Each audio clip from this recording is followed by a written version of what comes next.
Olá, sejam muito bem-vindos a mais uma aula de recuperação do seminário. Nosso bloco de escrituras de hoje é 1 Coríntios 12 e 13. O apóstolo Paulo falava bastante de união em suas cartas. Em várias ocasiões, o apóstolo Paulo comparou os membros da igreja com os membros de um corpo, onde somos diferentes, temos funções distintas, mas todos somos muito importantes. Vamos começar nossa aula hoje assistindo um vídeo que se chama Músicas Cantadas e Não Cantadas. Uma das realidades que enfrentamos como filhos de Deus em um mundo decaído é a de que alguns dias são difíceis. Dias em que nossa fé e nossa força são testadas. Então, o que fazemos nesses momentos? Nos momentos em que a melodia da alegria desfalece e não conseguimos expressá-la, talvez seja preciso ficar em silêncio por um tempo e apenas ouvir as pessoas, recebendo forças do esplendor da música ao nosso redor. E se apegar com determinação à frase do hino que reafirma que Jesus ouve a música que você não consegue entoar.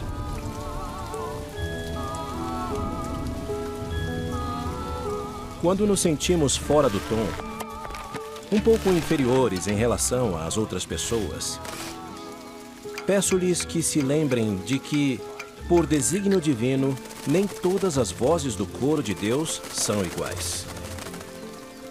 É preciso ter variedade, sopranos e contraltos, barítonos e baixos, para enriquecer a música. Quando menosprezamos nossa singularidade ou tentamos nos adequar a estereótipos irreais, perdemos a riqueza de tons e timbres planejada por Deus quando Ele criou um mundo diversificado.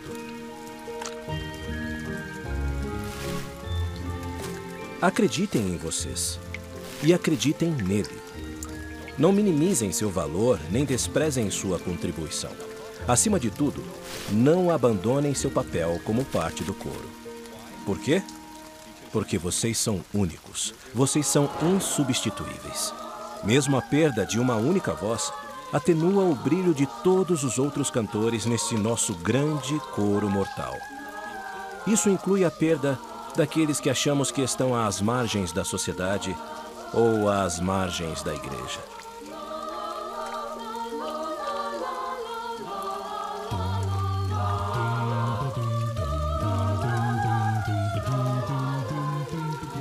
Devemos permanecer o mais próximo possível do Salvador e Redentor do mundo, onde poderemos saborear para sempre o hino mais precioso de todos, o cântico do amor que redime.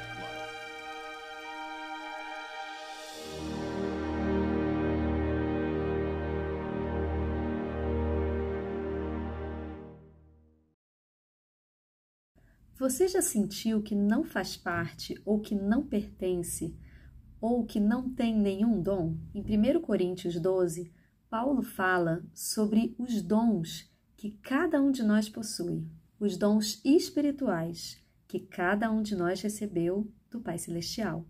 Gostaria que você olhasse para esta figura para poder responder a nossa primeira pergunta. Vamos então à primeira pergunta. O que você sente ao receber um presente de alguém? Os dons são como presentes que o Pai Celestial nos deu. Ora ao Pai Celestial para que durante esta aula você consiga ouvir a inspiração do Espírito Santo e buscar quais os dons que você possui. Paulo identificou alguns dons espirituais em 1 Coríntios 12, de 3 a 11.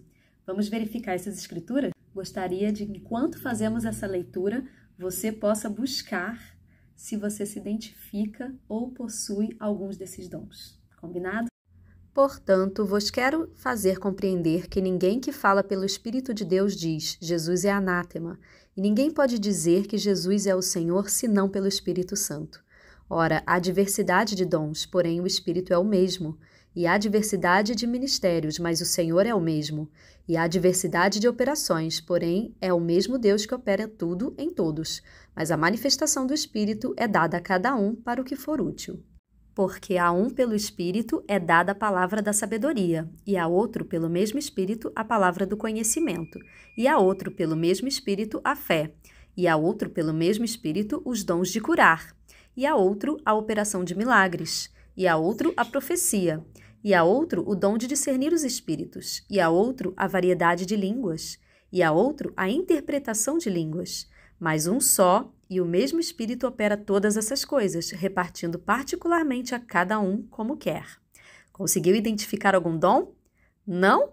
Então vamos ler mais alguns dons em Moroni 10, de 8 a 18. E novamente vos exorto, meus irmãos, a não negardes os dons de Deus, pois eles são muitos, e eles vêm do mesmo Deus, e de diversas maneiras são esses dons administrados, mas é o mesmo Deus que opera tudo em tudo, e eles são dados pelas manifestações do Espírito de Deus aos homens para beneficiá-los, pois a um é dado ensinar, pelo Espírito de Deus, a palavra de sabedoria, e a outro ensinar a palavra de conhecimento pelo mesmo Espírito, e a outro fé extraordinária, e a outro os dons de cura pelo mesmo Espírito, e também a outro poder para operar grandes milagres, e também a outro profetizar a respeito de todas as coisas. E também a outro ver anjos e espíritos ministradores, e também a outro todos os tipos de línguas, e também a outro a interpretação de idiomas e de diversos tipos de línguas. E todos esses dons são dados pelo Espírito de Cristo, e são dados a cada homem individualmente de acordo com a sua vontade. E eu desejaria exortar-vos, meus amados irmãos, a vos lembrardes de que toda boa dádiva vem de Cristo. E aí, identificou algum? Ainda não? Vamos tentar Doutrina e Convênios 46, de 11 a 26. Pois a todos não são dados todos os dons, pois há muitos dons, e a cada homem é dado um dom pelo Espírito de Deus. E a alguns é dado um, a outros é dado outro, para que desse modo todos sejam beneficiados.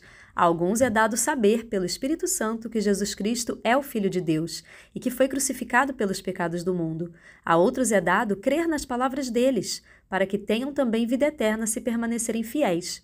E também o Espírito Santo faz saber a alguns as diferenças de administração, conforme for agradável ao mesmo Senhor, segundo desejar o Senhor, que molda suas misericórdias às condições dos filhos dos homens.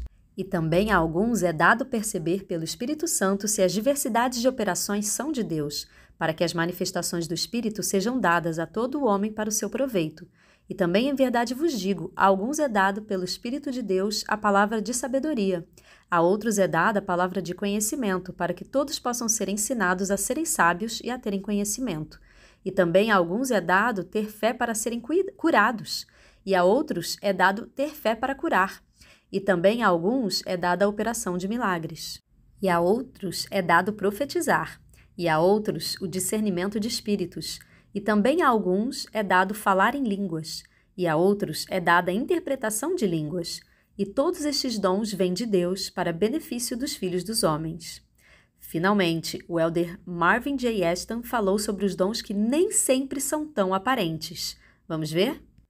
Permitam-me mencionar alguns dons que nem sempre são evidentes ou notados, mas que são muito importantes.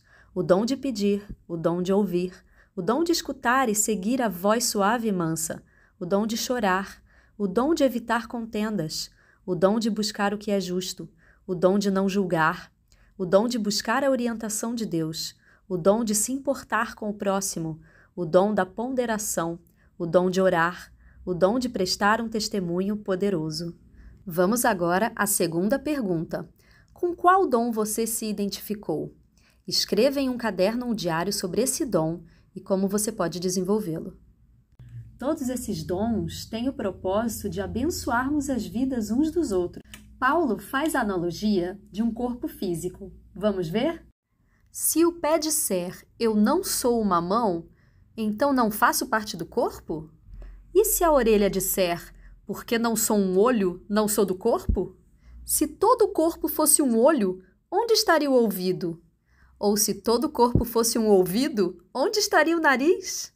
Mas Deus colocou os membros no corpo da forma como Ele quis. E se todos fossem um só membro, onde estaria o corpo?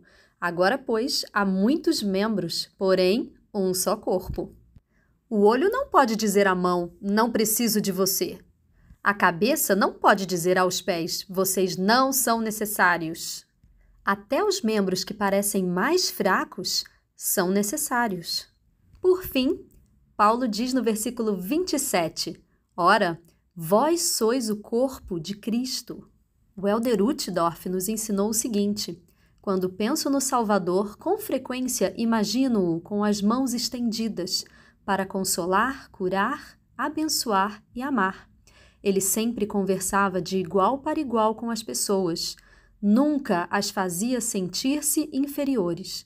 Ele amava o humilde e o manso e caminhava ao lado deles, ministrando e oferecendo a eles esperança e salvação. Foi isso que fez durante sua vida mortal. É isso que estaria fazendo caso vivesse entre nós hoje.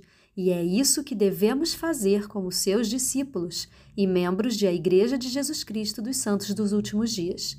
Ao seguirmos seu exemplo perfeito, nossas mãos podem tornar-se suas mãos, nossos olhos seus olhos e o nosso coração o seu coração. Vamos assistir agora um vídeo que exemplifica como você pode usar os seus dons para abençoar outras pessoas.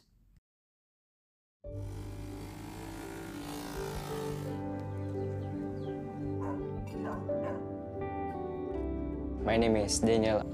I am the first counselor of the Teachers Quorum and I am the ward pianist of Capital Ward. The first years we transferred here, my sister was tutored by a couple missionary at the temple, so I accompanied her during her piano lessons. As the time goes by, I got an interest in playing the piano. After a few months, the bishop called me in his office na, can you play the piano because our ward pianist will be released na. So I told him na, I'm not that good yet, I need more practice na. So I did my best to serve God also in this ward.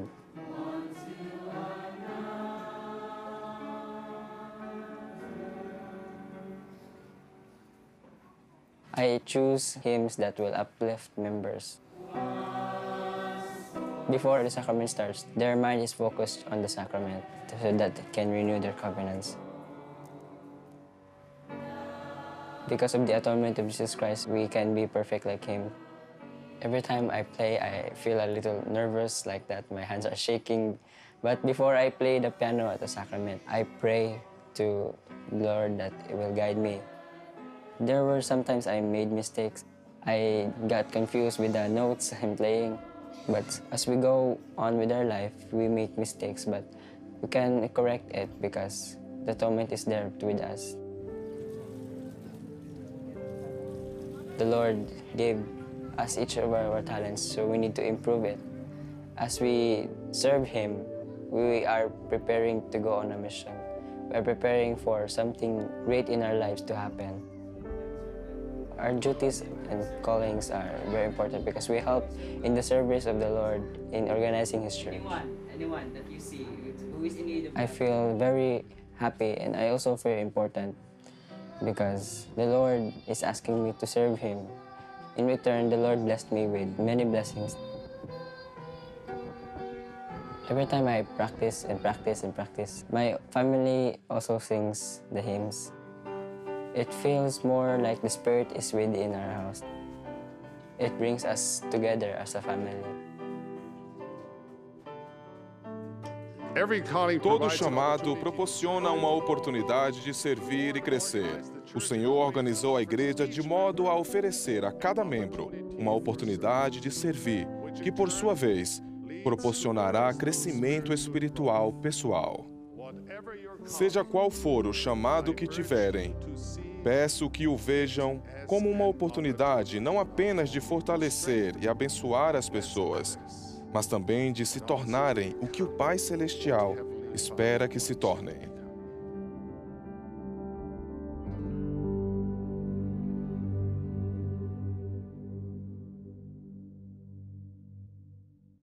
Finalmente, no último versículo do capítulo 12, Paulo diz que vai nos mostrar um caminho mais excelente. E o que poderia ser mais excelente do que usarmos nossos dons para abençoar a vida das pessoas? No capítulo 13, então, ele ensina um caminho mais excelente.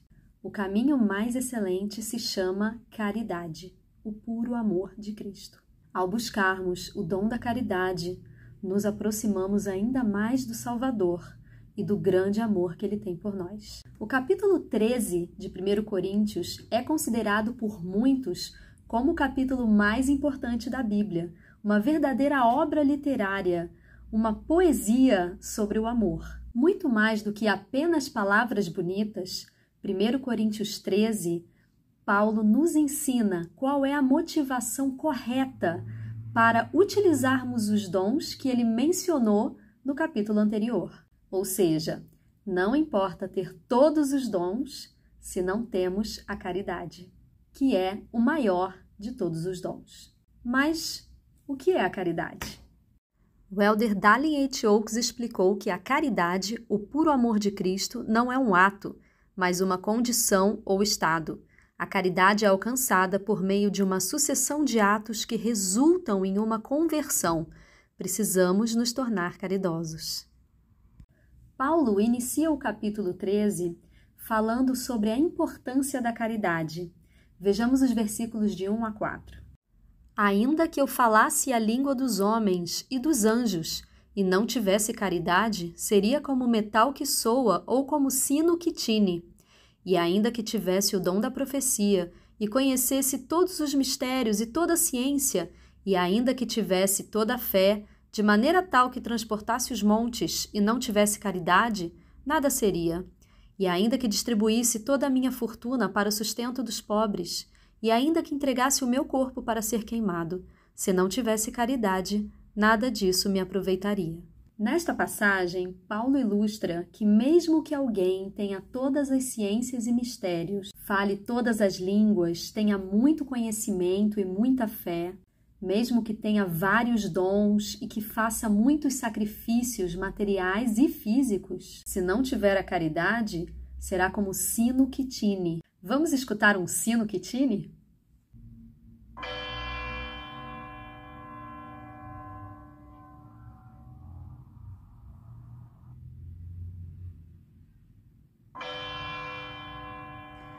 Podemos ver que o sino, quando tine, ele faz barulho, mas ele é vazio.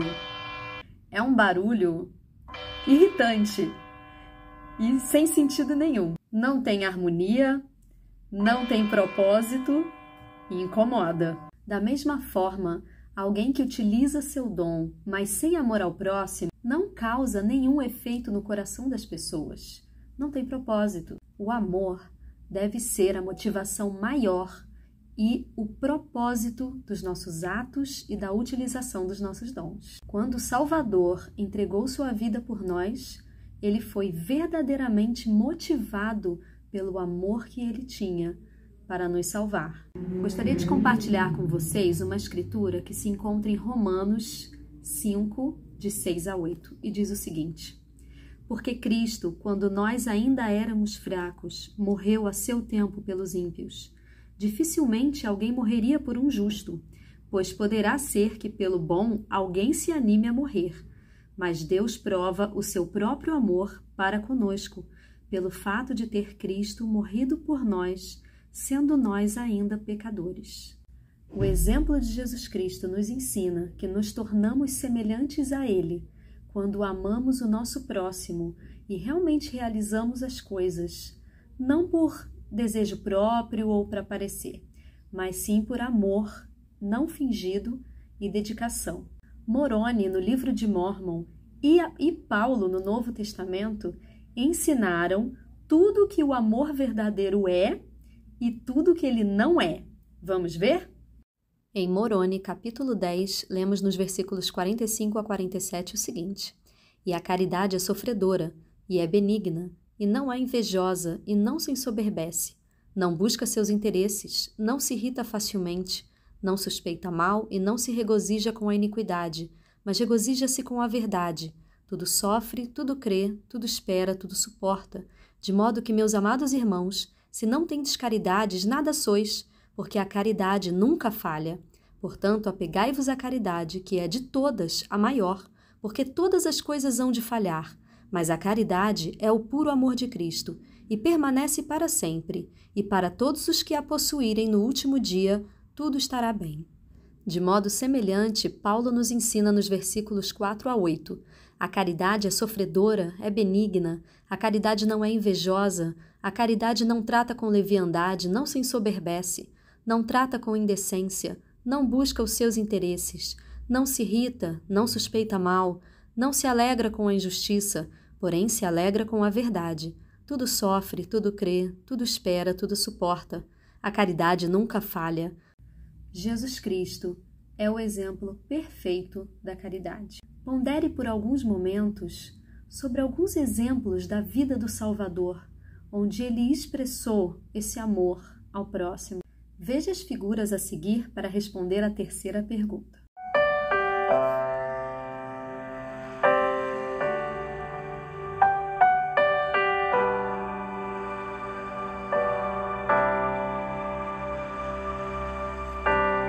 Through my hills and valleys, every storm-tossed sea, I can feel my Savior so close to me.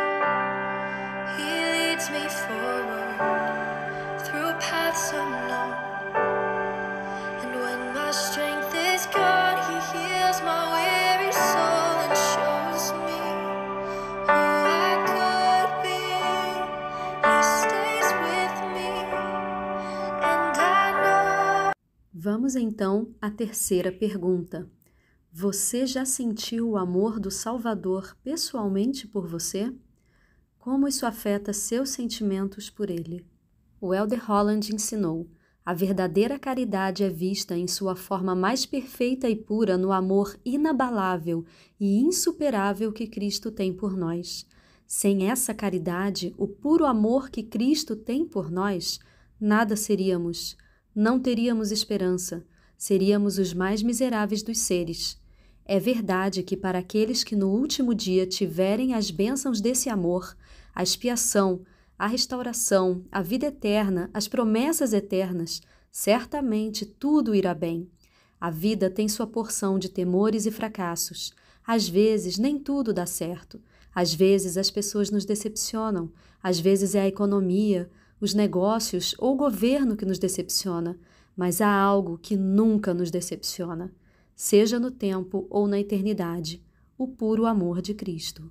Para finalizar, gostaria que você ponderasse como você pode demonstrar caridade às pessoas à sua volta. O elder Marvin J. Aston deu as seguintes ideias. Temos caridade quando somos amáveis uns com os outros, quando não julgamos ou classificamos as pessoas, quando simplesmente concedemos aos outros o benefício da dúvida ou permanecemos calados. Caridade é aceitar as diferenças, fraquezas e imperfeições dos outros, ter paciência com alguém que nos deixou para baixo, ou resistir ao impulso de ficar ofendido quando alguém não age da maneira que esperávamos. Caridade é se recusar a tirar vantagem da fraqueza de outra pessoa, é ter o desejo de perdoar quem nos ofendeu. A caridade espera o melhor dos outros. Querido jovem, gostaria de te desafiar a pensar sobre os seus dons. Como você pode abençoar a vida das pessoas à sua volta com eles? Gostaria de te desafiar a orar ao Pai Celestial para que consiga ter o amor como motivação de todos os teus atos. Por fim, deixo o desafio contido em Moroni 7,48, que fala o seguinte: portanto, meus amados irmãos jovens, rogai ao Pai, com toda a energia do vosso coração, que sejais cheios desse amor, que Ele concedeu a todos os que são verdadeiramente seguidores de seu Filho, Jesus Cristo. Que vos torneis os filhos de Deus, que quando Ele aparecer, sejamos como Ele, porque o veremos como Ele é. Que tenhamos esta esperança, que sejamos purificados como Ele é puro. Nunca se esqueçam dessa frase: A caridade nunca falha. Se tudo mais falhar, lembre-se que demonstrar amor sempre vai ser a melhor resposta. É a saída dos problemas e a melhor forma de nos aproximarmos de Jesus Cristo, pois nos tornaremos como Ele é. Deixo essa aula em nome de Jesus Cristo. Amém.